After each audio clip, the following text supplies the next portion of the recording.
This is TWiT. Lifecycle. Yeah.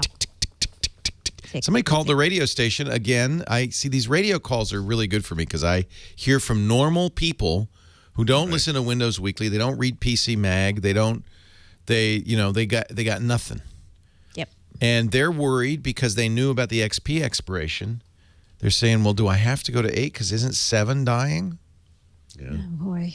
And I looked it up, and actually, it's going out of one form of support pretty soon, but not extended support, right? I know. Would you explain, Mary Jo, or somebody, anybody? I will. I will. Okay.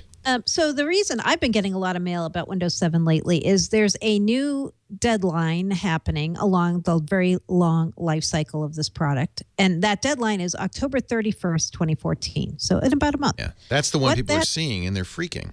They're freaking. But here's why you shouldn't freak out about it. So on that date, after October 31st, Microsoft will no longer provide to OEMs certain builds of Windows 7 for them to pre-install on new PCs. Oh. So they're not going to give them plain old Windows 7 Home Basic, Home Premium, or Ultimate.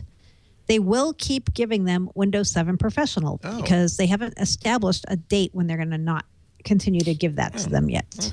Okay. So the OEMs can be stockpiling all this stuff. So they can be buying a ton of Windows 7 SKUs right now if they want, putting them on PCs and just stockpiling them in case people want to get more Windows 7 PCs running those SKUs.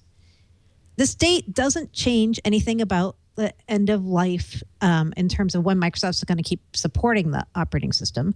So free mainstream support for Windows 7 is not going to expire until January 13th, 2015.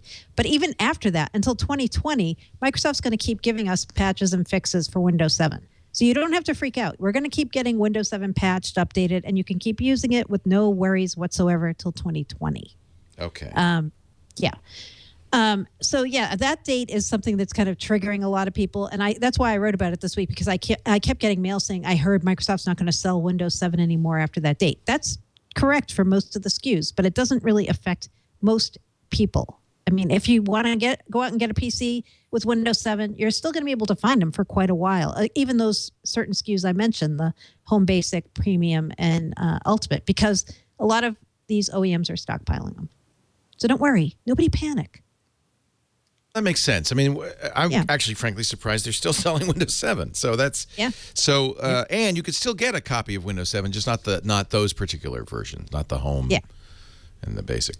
Honestly, if you're using Windows 7, Microsoft has not updated that operating system in about 3 years. Well, but nothing's going to change. I mean, you're going to get Windows updates, but that's the concern. That's the problem. People conflate the notion of of security patches with updates. No, that you're going to be getting those for years and years. And that's what I told her. So I'm glad. I said, in fact, I think exactly that. Oh no, you're going to be getting those for years and years.